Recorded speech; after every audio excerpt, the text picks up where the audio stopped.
Welcome back, my friends, to TFT Hyperroll with Artark and the video that has it all.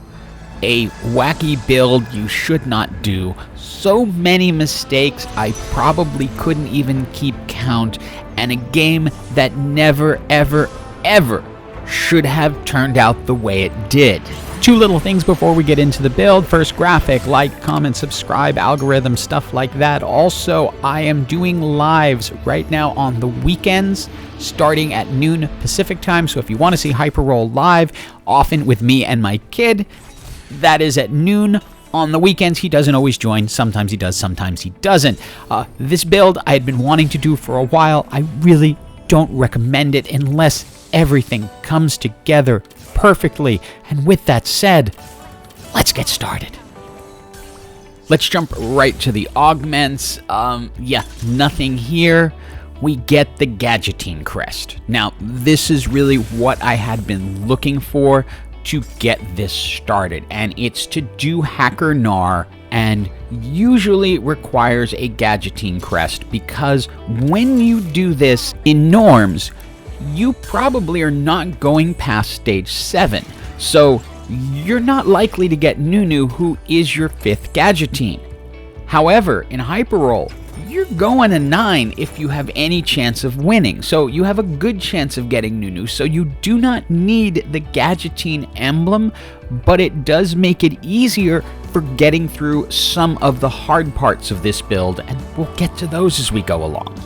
Now, in doing this build several times before I actually got to this match, I found Gadgeteen fairly weak early on, since the champions weren't particularly strong and the items didn't really have a huge impact. I usually had far better starts from Infiniteam, where you're getting an item and an additional player on the board, but I felt that if I could get a jump, then maybe I could make this entire build work, because one of the parts I found hardest is I would go into stage 7 already pretty far behind, but this time I'm actually winning. I find my LeBlanc and do what I'm supposed to do, which is get the Gadgeteen emblem onto her so that she's stronger. Since I got a Sunfire Cape, I gave it to Poppy, who was my strongest frontliner, but that was not enough to hold up against this team, and we suffer our first defeat. Item-wise, I'm trying to build the perfect Gnar items, which is Deathblade, Last Whisper, and then healing items such as Hand of Justice. So I decide to go with the sword there, since that will allow me to have the Deathblade and the Last Whisper, and then we just have to work on the Hand of Justice. Now, this is a little more the Gadgeteen build that I'm used to, where I'm struggling. I need to get the hackers in, so I'm going to have to get in Shen and Pyke. I need to find a Gnar so that I can put him in to go into the backline, but the team isn't that strong before all of that comes together.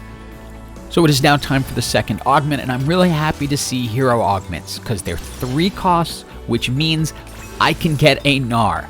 Once I have Gnar, I can take a Gadgeteen off the board. Actually, I can take 2 off the board, because Gnar is going to be a Gadgeteen as well. So he then goes in, he becomes the 3rd Gadgeteen, and I can start building the Gnar items, Deathblade, Last Whisper, and then ultimately some type of healing item, since 3 hackers doesn't come with healing on the rider anymore. Now, I've managed to 3-star the Lulu, but she's not in the game right now because I want Gnar to jump into the backline. In this case, it was probably the worst place he could possibly go, because he just then ran right back into the front line, into Rammus with a Bramble Vest, and yeah, it just got ugly from there.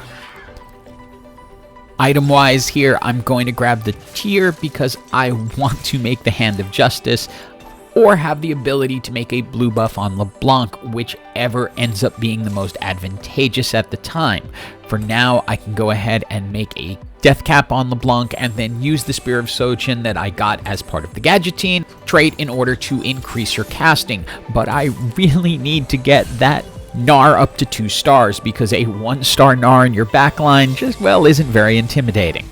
And this is kind of how you hope this build will work. Gnar gets into the backline, is ignored for a couple of seconds, able to take out a backliner, then can help the rest of the team just sweep through. And you win. I was able to get the enhanced bloodthirster, put it on Gnar, so that is going to help. And in all reality, 6 and 7 is where I usually see this build shine. It performs just like this, with Gnar going through and just wreaking havoc on people's backlines. Now, I was pretty excited about this NPC round. I had actually gotten Gnar up to 2 stars, was able to pick up another tier so I could do both the Hand of Justice and the blue buff on LeBlanc, got Thrill of the Hunt. Go to put the Hand of Justice on Gnar, and do you see where the sparring glove just went? Let's play that again. Now, Gnar's pretty big, so I feel like this is easy. I feel like I put it in the same spot, but nope, it went on Lulu the second time. And I haven't even noticed yet. I'm putting the Sunfire Cape on Annie, I'm putting the blue buff on LeBlanc, and right about here, I go, what just happened? Why is there a sparring glove on Lulu? What happens? Now, my one solace is that I have Thrill of the Hunt, so at least there's going to be some healing involved, because Gnar can gain back health when he kills people. And again, it's really strong at this point, but yeah, I did not want just a random tier on Gnar. Now, one general tip I'll hand you in the middle of this mess. I find keeping Pyke and Gnar separated opposite sides of the board is best. That's because if Gnar gets stuck on something, Pyke is going to come across, likely stun them, hold them in place for Gnar to finish them off. If they're on the same side, it just doesn't work out that well.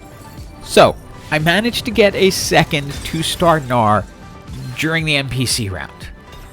I'm looking at these items and go, you know what? Titan's Resolve is a pretty decent item for Gnar.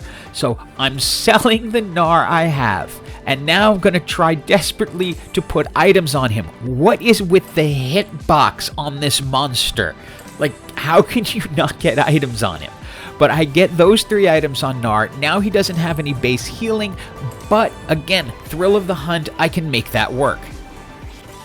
Now, I did manage to get a Nunu, so that's going to help a lot. Put a Morellonomicon on him, so he's just going to be burning things that he rolls over. Gnar's going to be in the backline, just sort of wrecking things as he goes along. But also, LeBlanc is putting out the AP damage. So this is how this build is ultimately supposed to work, just not the way you want to get there. Then I get super lucky here because there's an ace emblem on that Aurelian Soul which can wreck a team, but I happen to send Gnar right at it, so it comes off the board quickly. Yes, the Morgana is super strong, but we have enough left to take her out and bring us into the top 4. Where I'm going to be honest and say I don't feel I have any right to be right now after putting the wrong item in the wrong place. But luckily I have Gary behind me, so I get my gold 3-star LeBlanc, and I've actually picked up a second 2-star Gnar, and I'm looking to head for a 3-star Gnar now. Which would be a little bit loony after I threw a 2-star away because I couldn't get the hitbox. Now, LeBlanc is an admin. So here I decide, you know what, I'm going to grab the admin emblem. Let's put it on Shen. Perfect, Gary's here every 5 seconds. The team heals 150 health. Love it. That's the exact thing I want. Now, for some reason, I rush and grab the Sunfire Cape, which I do not need, especially on Nunu, who already had a Morellonomicon. No, don't do that. If you play this game, don't do that, because that second burn isn't going to help, especially since Poppy already has it. So I've put things on the wrong champ, I've put the wrong items in places. Somehow I'm still alive in this game, but I really do not deserve to be, yet I'm able to beat that Vayne. Now, this just ended up working out really well because I was able to Shroud of Stillness, their Twisted Fate, get Gnar into the most destructive part of their backline, and he's able to take care of it. I've also put Urgot on the same side as Gnar, so if they decide to stack against Gnar, which is the way you protect against a hacker Gnar, is just stack the side, at least Urgot will be able to get a good ult off on them. But this team really didn't have a chance, and it's a 1v1 against a team with 14 and one with 10, so this is going to be a little bit of a protracted battle. Now you ready for the next derp move? Yeah. Grab Gnar. Didn't grab the horse. You gotta grab the Hecarim in order to move the Hecarim. So Hacker Gnar just became Gnar over there, who goes down really quick. And I have just ceded any advantage I had because they are able to just tear through me. I do not deserve to be in this game. I just don't. So this time I remember to grab the horse, put Gnar on the horse so he will go into the backline. Get my items distributed. Not sure how this is going to go because I haven't gotten to see how I'm going to play out against them with things in the proper place. And the answer is, this ain't going to be pretty because Gnar just gets leveled very quickly. The rest of my team really doesn't have a chance. We both have Urgots going. His is 2-star, mine is 1. Yeah, I'm down to 2 health left. So the question is, Gary, can you help me out here? And the answer is, okay, here's a gold 3-star Gnar. What are you going to do with it? So I want to keep Urgot behind Gnar. I see them check in, then decide, you know what, swap these, because they are probably protecting against Gnar coming in on that side. And while this is the concept against protecting against a hacker team, you don't have to do it to quite that extent.